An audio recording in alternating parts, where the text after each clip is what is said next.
Hello friends, welcome to my channel. I am Shivam Raut. इस video में हम एनल कैनल के ये एनल कैनल का सेकंड वीडियो है। पिछले वीडियो में हमने इतनी पोर्शन कवर किया था और इस वीडियो में हम पढ़ने वाले हैं इतनी सारी चीज़ें। ठीक है, सो सबसे पहले शुरू करते हैं मस्कुलेचर ऑफ एनल कैनल से। इसमें सबसे पहले आता है एनल स्फिंक्टर। तो जो एनल कैनल होता है उसके आसपास दो तरह के एनल स्फिंक्टर्स होते हैं। ठीक है, अपन देखते हैं इसमें। तो ये जो दिख रहा है, ये इतना पोर्शन, ये है इसका इंटरनल एनल स्फिंक्टर, और ये जो आउटर कवरिंग दिख रही है आउटर मसल टाइप का, ये है एक्सटर्नल एनल स्फिंक्टर। तो दो टाइप के एनल स्फिंक्टर हुए, इंटरनल और एक्सटर्नल। जो इंटरनल होता है वो इनवॉल्यूंटरी होता है। ठीक है, जो इंटरनल एनल स्फिंक्टर होता है वो इनवॉल्यूंटरी होता है, और जो एक्सटर्नल एनल स्फिंक्टर है वो वॉल्यूंटरी होता है। इंटरनल एनल स्फिंक्टर इनवॉल्यूंटरी और एक्सटर्नल एनल स्फिंक्टर हुआ वॉल्यूंटरी। ठीक है, इंटरनल एनल स्फिंक्टर जो है उसकी जो मसल कोट है वो थिक मसल से बना हुआ होता है। ठीक है, वो थिक मसल से बना हुआ होता है, और जो इतना एनल कैनल का जो पोर्शन है उसके अपर 3/4 पार्ट को वो कवर करता है। ये इतना समझो 3/4 पार्ट है, उसको ये कवर करता है। इसके एक्सटेंट देखते हैं तो ये ऊपर वाला रेक्टम है और नीचे वाला एनल कैनल। तो ये रहा फिर एनोरेक्टल जंक्शन। एनोरेक्टल जंक्शन से लेके तो वाइट लाइन ऑफ हिल्टन तक, वाइट लाइन ऑफ हिल्टन तक ये एक्सटेंड करता है। क्या? Internal anal sphincter, internal anal sphincter. ठीक है, अब जो एक्सटर्नल एनल स्फिंक्टर है, एक्सटर्नल एनल स्फिंक्टर है वो स्ट्राइटेड मसल से बना हुआ होता है। वो उसके मसल स्ट्राइटेड होते हैं। उसका सप्लाई, नर्व सप्लाई जो है वो उसको सप्लाई करते हैं इन्फेरियर रेक्टल नर्व और perineal branch of fourth sacral nerve. ठीक है, वो स्ट्राइटेड मसल से बना हुआ होता है। उसको नर्व्स का नर्व सप्लाई जो है वो होता है इन्फेरियर रेक्टल नर्व और perineal branch of fourth sacral nerve. Now it surrounds the whole length of anal canal. Whole जितना भी एनल कैनल है उसके पूरे लेंथ भर ये उसको सराउंड करता है। इसके तीन पार्ट होते हैं, इसके तीन पार्ट होते हैं। ये सबसे, ये जो मार्क किया है मैंने, ये इतना है डीप पार्ट, ये इसका होता है डीप पार्ट। फिर नेक्स्ट पार्ट जो है इतना, ये है इसका सब क्यूटेनियस पार्ट। सॉरी, ये डीप पार्ट है, ये सुपरफिशियल पार्ट, डीप सुपरफिशियल। और फिर ये जो नीचे बचता है इतना, ये है इसका सब क्यूटेनियस पार्ट। तो कितने पार्ट हो गए इसके? तीन। कौन से? ये हो गया डीप, ये हो गया सुपरफिशियल, और ये है इसका सब क्यूटेनियस पार्ट।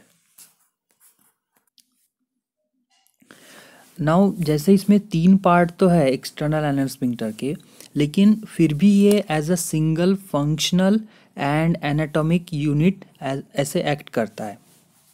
ठीक है, नाउ एक्सटर्नल एनल स्फिंक्टर की बात करते हैं तो ये मेल का डायग्राम है। तो मेल्स में क्या होता है ना कि ये जो एक्सटर्नल एनल स्फिंक्टर है और ये उसके अपर फाइबर्स है, अपर पार्ट है, वो प्यूबोरेक्टालिस मसल के साथ ब्लेंड करता है। ठीक है, ये इसके अपर मोस्ट फाइबर्स है इतने, ये प्यूबोरेक्टालिस मसल के साथ फ्यूज होते हैं एक्सटर्नल एनल स्फिंक्टर के इन मेल्स। लेकिन फीमेल्स में एक्सटर्नल एनल स्फिंक्टर जो है वो प्यूबोरेक्टालिस मसल के साथ ब्लेंड नहीं करता है। ठीक है, अब एक्सटर्नल एनल स्फिंक्टर में दोनों मेल्स और फीमेल्स में क्या होता है ना कि ये इसका एंटेरियर पार्ट है। ये डायग्राम में हम देख पा रहे हैं कि ये उसका एंटेरियर पार्ट है। तो एंटेरियर पार्ट के जो फाइबर्स है वो थोड़े थिन रहते हैं, वो थिन रहते हैं as compare to other part. ठीक है, अब ये रहा अपना एक्सटर्नल एनल स्फिंक्टर। ये एक्सटर्नल एनल स्फिंक्टर है वो इंटरनल एनल स्फिंक्टर को पूरी तरह से कवर करता है। इंटरनल एनल स्फिंक्टर पूरी तरह से एक्सटर्नल एनल स्फिंक्टर से कवर्ड रहता है। ठीक है, ये एंटेरियर पार्ट में पेरिनियल बॉडी से अटैच रहेगा। अब ये डायग्राम देखते तो ये उसका एंटेरियर पार्ट, ये पोस्टीरियर पार्ट। एंटीरियर पार्ट में वो अटैच रहता है पेरिनियल बॉडी से, और पोस्टीरियर पार्ट में वो अटैच रहेगा टू कॉक्सिक्स। पोस्टीरियर पार्ट में वो कॉक्सिक्स से अटैच रहता है via anococcygeal ligament, via anococcygeal ligament. Now ये तो बात हो गई एनल स्फिंक्टर्स की। अब बात करते हैं कॉन्जॉइंट लॉन्गिट्यूडिनल कोट। ये देखते हैं ये क्या होता है। तो कॉन्जॉइंट लॉन्गिट्यूडिनल कोट ये बनता है बाय फ्यूजन ऑफ, ये इतनी डायग्राम देखो, इसमें अपने को दिख रहा है कि ये दो लाइंस है, लॉन्गिट्यूडिनल मसल की लाइंस है, उसमें इनर सर्कुलर मसल है और ये आउटर लॉन्गिट्यूडिनल मसल है। ठीक है, तो अब ये लॉन्गिट्यूडिनल मसल ऐसी आगे बढ़ती है, ये यहाँ तक जा रही है। अब ये लॉन्गिट्यूडिनल मसल जब प्यूबोरेक्टालिस मसल के साथ फ्यूज होती है वो, और फिर वो आगे जो बढ़ता है उसे कहते हैं कॉन्जॉइंट लॉन्गिट्यूडिनल कोट, उसे कहते हैं कॉन्जॉइंट लॉन्गिट्यूडिनल कोट। ठीक है, वो प्रेजेंट होता है इंटरनल एनल स्फिंक्टर और एक्सटर्नल एनल स्फिंक्टर के बीच में। इंटरनल एनल स्फिंक्टर और एक्सटर्नल एनल स्फिंक्टर के बीच में वो प्रेजेंट रहता है। ठीक है, अब जैसे जैसे वो आगे बढ़ता है तो वो वाइट लाइन ऑफ हिल्टन, ये रही वाइट लाइन ऑफ हिल्टन, यहाँ तक पहुँचने के बाद वो फाइब्रो इलास्टिक बन जाता है। ठीक है, फाइब्रो इलास्टिक बन जाता है और वो अपने कुछ फेशियाज जो है वो हर डायरेक्शन में यहाँ से स्प्रेड करता है। एक और डायग्राम देखते हैं, तो ये रहा, इसमें अपने को दिख रहा है कि ये जो है ये प्यूबोरेक्टालिस मसल है और ये आउटर लॉन्गिट्यूडिनल कवरिंग, ये दोनों मिलके ये बना रहे हैं कॉन्जॉइंट लॉन्गिट्यूडिनल कोट। अब ये यहाँ तक आया वाइट लाइन ऑफ हिल्टन तक, इसके बाद ये फाइब्रो इलास्टिक सेप्टा ये देता है हर डायरेक्शन में। ठीक है, जो सबसे लैटरल साइड, अब लैटरल, ये ऑब्वियसली इतना तो अब तक क्लियर हो ही गया होगा कि ये लैटरल साइड है। ठीक है, यहाँ पर फिर से इतना ही एनल कैनल, और यही डायग्राम फिर से मिरर इमेज यहाँ प्रेजेंट रहेगी और ये फिर से उसकी लैटरल साइड। ठीक है, इतना तो अब तक क्लियर हो जाना चाहिए। ठीक है, नाउ तो ये जो फाइब्रो इलास्टिक इसका सेप्टा है, ये सबसे लैटरल साइड में एक सेप्टा देता है अपना, उसे कहते हैं पेरी एनल फेशिया, उसे कहते हैं, ये रहा पेरी एनल फेशिया। ठीक है, साथ ही ये मीडियल साइड में उसके मतलब इसके मीडियल साइड में भी कुछ सेप्टा देता है, उसे कहते हैं anal intermuscular septum, anal intermuscular septum कहते हैं उसे, और वो अटैच रहता है यहाँ पर वाइट लाइन ऑफ हिल्टन से। यहाँ पे डायग्राम में शायद दिख नहीं रहा है, वो प्रेजेंट नहीं है, लेकिन मीडियल साइड में भी वो कुछ सेप्टम देगा और उसे कहते हैं एनल इंटरमस्कुलर सेप्टम, वो अटैच होता है वाइट लाइन ऑफ हिल्टन से। नाउ जो कॉन्जॉइंट लॉन्गिट्यूडिनल कोट है वो एक्सटर्नल एनल स्फिंक्टर के सबक्यूटेनियस पार्ट को भी यहाँ पायर्स करता है। ठीक है, ये दिख रहा है पायर्स करते हुए, और वो आगे जाके एनस की स्किन को वो अटैच हो जाता है। ठीक है, नाउ साथ ही वो इंटरनल एनल स्फिंक्टर को भी उसके कुछ मसल फाइबर्स आगे जाके पायर्स करते हैं। ठीक है, और वो सबम्यूकोसा में वहाँ पर वो एंड होते हैं। नाउ ये तो बात होगी कॉन्जॉइंट लॉन्गिट्यूडिनल कोट की। अब अपने को देखना है एनोरेक्टल रिंग क्या होता है। तो एनोरेक्टल रिंग के लिए ये डायग्राम हम देखते हैं, इसमें ये उतना कुछ स्पेशल इसमें याद रखने लायक है नहीं। एनोरेक्टल रिंग क्या है, तो ये एक मस्कुलर रिंग है जो एनोरेक्टल जंक्शन पे प्रेजेंट होती है। ठीक है, ये रहा अपना एनोरेक्टल जंक्शन, क्योंकि ऊपर रेक्टम नीचे एनल कैनल, उसको बनाने वाला एनोरेक्टल जंक्शन। यहाँ पर एक रिंग प्रेजेंट रहेगी, उसे कहते हैं एनोरेक्टल रिंग। वो बनती कैसे है, तो by fusion of puborectalis muscle, upper fibres of external sphincter and internal sphincter, तीन चीज़ों से वो बनती है। Puborectalis muscle, upper fibres of external anal sphincter और इंटरनल एनल स्फिंक्टर, ऐसी तीन चीज़ों से मिलके वो बनती है। ठीक है, ये बात हो गई एनोरेक्टल रिंग की। अब अपने को देखना है surgical spaces related to anal canal, ये क्या होता है देखते हैं। हम तीन तरह के सर्जिकल स्पेसेस देखते हैं जो एनल कैनल से रिलेटेड होते हैं। उसमें आता है ischio anal space, peri anal space और सब म्यूकस स्पेस। तो डायग्राम से ही देखते हैं, ये डायग्राम हो गया, ठीक है। तो इस्चियो एनल स्पेस यानी ये जो साइड में दिख रहा है इतना इतना है इस्चियो एनल स्पेस, या उसी को कहते हैं इस्चियो रेक्टल फोसा या इस्चियो एनल फोसा, ठीक है। वो हो गया ischio anal fossa. Now peri anal space क्या होता है? तो ये इतना जो दिख रहा है ना, ये इतनी इतनी जो जगह दिख रही है, इतनी स्पेस दिख रही है, ये है पेरी एनल स्पेस। ये लोकेटेड रहती है below white line of Hilton. White line of Hilton के नीचे ये प्रेजेंट रहेगी, ठीक है। इसके कंटेंट्स देखते हैं तो इसमें क्या क्या आता है। एक्सटर्नल एनल स्फिंक्टर, ये एक्सटर्नल एनल स्फिंक्टर हुआ। साथ ही इसमें रहेगा external rectal venous plexus, veins का प्लेक्सस रहेगा इसमें, वो एक्सटर्नल रेक्टल वेनस प्लेक्सस इसमें प्रेजेंट रहेगा। ये जो ब्लू ब्लू डॉट्स दिख रहे हैं वो है external rectal venous plexus.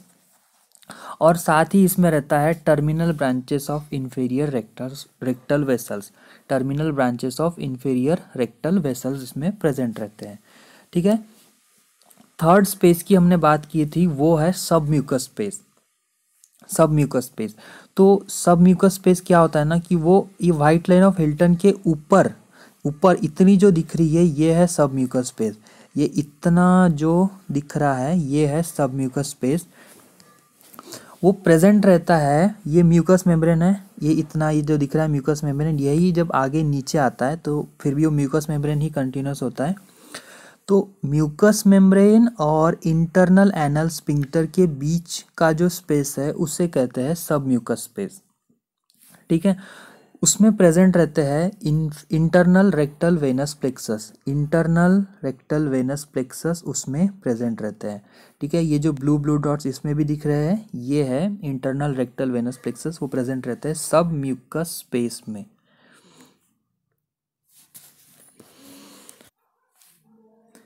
Now ये बात हो गई अपने सर्जिकल स्पेसेस की। अब देखते हैं इसका आर्टेरियल सप्लाई कैसे होता है एनल कैनल का। तो डायग्राम में देखते हैं, ये इतना एनल कैनल दिख रहा है और ये है अपनी, ये इसमें इंपॉर्टेंट ध्यान देने लायक है पेक्टिनेट लाइन, इतनी है पेक्टिनेट लाइन, ठीक है। तो पेक्टिनेट लाइन के ऊपर वाला जितना पोर्शन है उसको सप्लाई करता है सुपेरियर रेक्टल आर्टरी। सुपेरियर ऊपर वाला पार्ट सुपेरियर पार्ट समझो, मान के चलो, और नीचे वाला इन्फीरियर हो गया। तो सुपेरियर रेक्टल आर्टरी सप्लाई करती है पेक्टिनेट लाइन के ऊपर वाले पार्ट को, और पेक्टिनेट लाइन के नीचे वाले पार्ट को सप्लाई करती है इन्फीरियर रेक्टल आर्टरी, ठीक है। ये हो गया इसका आर्टेरियल सप्लाई। नाउ अब बात करते हैं वेनस ड्रेनेज के बारे में इसके। तो इसमें तीन टाइप की वेन्स अपने को देखने को मिलेगी, ठीक है। तीन टाइप की वेन्स मिलती है अपने को देखने के लिए। वो होती है internal rectal venous plexus, external rectal venous plexus और एनल वेन्स, ठीक है। तीन टाइप के हो गए। तो सबसे पहले देखते हैं इंटरनल रेक्टल वेनस प्लेक्सस क्या होता है। जो सबम्यूकोसा होता है, ये सबम्यूकोसा हो गया एनल कैनल का, इसमें जो प्रेजेंट रहता है वेनस प्लेक्सस उसे कहते हैं इंटरनल रेक्टल वेनस प्लेक्सस, ठीक है। ये ड्रेन कहाँ करता है? तो ये ड्रेन करता है सुपेरियर रेक्टल वेन्स में, सुपेरियर रेक्टल वेन्स में ये ड्रेन करता है। इसकी एक खासियत ये है कि ये साथ ही साथ एक्सटर्नल रेक्टल वेनस प्लेक्सस जो है उसके साथ ये अपने कांटेक्ट बनाए रखता है, उसके साथ कम्युनिकेट करता है, ठीक है। तो उसी कारण से ये इन्फीरियर रेक्टल वेन्स में भी इसका कुछ पोर्शन ड्रेन करेगा, ठीक है। मिडल और इन्फीरियर रेक्टल वेन्स में भी इसका कुछ पोर्शन ड्रेन करता है। इसी कारण से जो इन्फीरियर रेक्टल वेनस प्लेक्सस है वो एक इम्पॉर्टेंट साइट ऑफ कम्युनिकेशन है between portal and systemic veins. Portal और सिस्टमिक वेन्स के बीच का एक इम्पॉर्टेंट कम्युनिकेशन साइट होती है इंटरनल रेक्टल वेनस प्लेक्सस, ठीक है। नाउ ये जो इंटरनल रेक्टल वेनस प्लेक्सस है ना, तो इसमें 3 साइट्स ऐसी होती है जो एक पोटेंशियल साइट्स होती है जो प्राइमरी इंटरनल पाइल्स बना सकती है। ये डायग्राम में देखते हैं। तो इतना हो गया एनल कैनल। और समझो यहाँ पर है अपना इंटरनल रेक्टल वेनस प्लेक्सस, तो उसकी 3 o'clock पोजिशन, 11 o'clock पोजिशन और 7 o'clock पोजिशन, ये ऐसे 3 पोजिशन है जहाँ पे पाइल्स बनने का संभावना होती है। ये पोटेंशियल साइट्स होते हैं जो इंटरनल पाइल्स बना सकते हैं। ठीक है, और ये काय में देखते हैं हम, इन लिथोटॉमी पोजिशन। ये रहा लिथोटॉमी पोजिशन में हम इसको देखते हैं। नाउ अब बात करते हैं एक्सटर्नल रेक्टल वेनस प्लेक्सस की। तो एक्सटर्नल रेक्टल वेनस प्लेक्सस ये लाई कहाँ करता है, तो outside muscular coat of rectum and anal canal. Rectum और एनल कैनल के मस्कुलर कोट के बाहर ये प्रेजेंट रहेगा। और जैसा मैंने कहा कि वो फ्रीली कम्युनिकेट करता है with internal rectal venous plexus. Internal rectal venous plexus के साथ वो फ्रीली कम्युनिकेट करता है। नाउ इसमें इसके समझो हम बोलेंगे इसमें 3 पार्ट है। ठीक है, एक अपर पार्ट, मिडल पार्ट और लोअर पार्ट।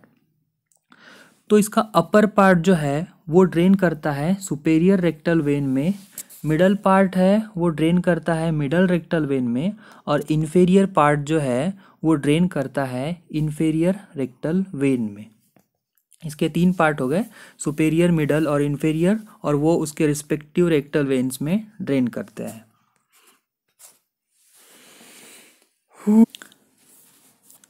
नाउ अब बात करते हैं एनल वेन्स की। हमने देखा internal rectal venous plexus, external rectal venous plexus, और अब देखते हैं एनल वेन्स। तो क्या होता है एनल वेन्स? एनल वेन्स ये रेडियली अरेंज रहते हैं around anal margin. Anal margin के अराउंड रेडियली ये अरेंज रहेंगे। ठीक है, ये कम्युनिकेट करते हैं इंटरनल रेक्टल प्लेक्सस से और inferior rectal veins. Internal rectal venous plexus और इंटरनल रेक्टल वेनस प्लेक्सस और इन्फीरियर रेक्टल वेन्स के साथ ये कम्युनिकेट करते हैं। अब क्या होता है ना कि ड्यूरिंग डिफिकेशन अगर एक्सेसिव स्ट्रेनिंग की जाए तो इनमें से एक कोई भी वेन्स रप्चर हो सकती है और वो बनाती है subcutaneous peri anal haematoma. During excessive straining during defecation इसके कारण सबक्यूटेनियस पेरी एनल हिमाटोमा हो सकता है, और उसी को कहते हैं एक्सटर्नल पाइल्स।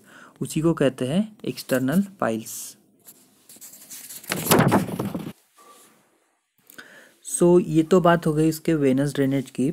अब देखते हैं लिम्फेटिक ड्रेनेज कैसा होता है एनल कैनल का। तो डायग्राम में देखते हैं। इस डायग्राम में हम देख रहे हैं कि ये जो है ये है पेक्टिनेट लाइन। ठीक है, ये पेक्टिनेट लाइन यहाँ पे बहुत इंपॉर्टेंट है।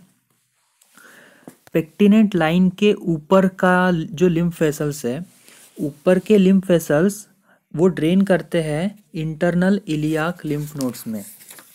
ठीक है, अब इसके ऊपर जो है ये रहा रेक्टम। तो पेक्टिनेट लाइन के ऊपर के जो लिम्फ वेसल्स है वो रेक्टम के लिम्फ वेसल्स के साथ मिलकर ड्रेन करते हैं इंटरनल इलियाक लिम्फ नोड्स में। ठीक है, वही जो पेक्टिनेट लाइन के नीचे वाले जो लिम्फ नोड्स है, लिम्फ वेसल्स है, वो ड्रेन करेंगे सुपरफिशियल इंग्वाइनल लिम्फ नोड्स में। ऊपर वालों ने ड्रेन किया इंटरनल इलियाक नोड्स में, और नीचे वाले लिम्फ नोड्स ड्रेन करते हैं सुपरफिशियल इंग्वाइनल लिम्फ नोड्स में। जो पेक्टिनेट लाइन है वो वाटरशेड लाइन बनाती है एनल कैनल की। वाटरशेड लाइन क्या होती है कि अगर ये वाटरशेड लाइन है तो इसके ऊपर के सारा लिम्फ ऊपर ही ड्रेन करेगा और इसका नीचे का लिम्फ नीचे ही कहीं ड्रेन करेगा। ये दोनों लिम्फ मिक्स नहीं होते हैं, ये ऊपर का और नीचे का लिम्फ मिक्स नहीं होता है।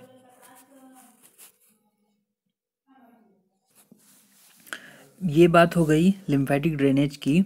अब देखते हैं हम इसका नर्व सप्लाई कैसा होता है। ठीक है, अब बात करते हैं नर्व सप्लाई की।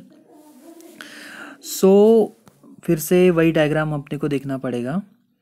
इसमें जो ये है पेक्टिनेट लाइन, ये फिर से इसमें इम्पोर्टेंट है। पेक्टिनेट लाइन के ऊपर का जो नर्व सप्लाई है वो ऑटोनॉमिक नर्व से सप्लाई होता है, बोथ सिंपैथेटिक एंड पैरासिम्पैथेटिक।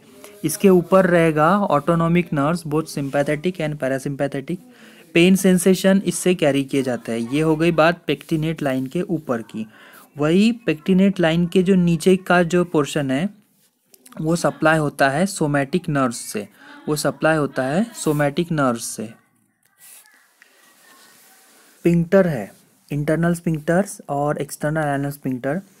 तो जो इंटरनल स्फिंक्टर होता है उसका कॉन्ट्रैक्शन होता है सिंपैथेटिक नर्व से और वो रिलैक्स किया जाता है सिंपैथेटिक नर्व से। वही जो एक्सटर्नल स्फिंक्टर होता है वो सप्लाई किया जाता है इंफीरियर रेक्टल नर्व और perineal branch of fourth sacral nerve.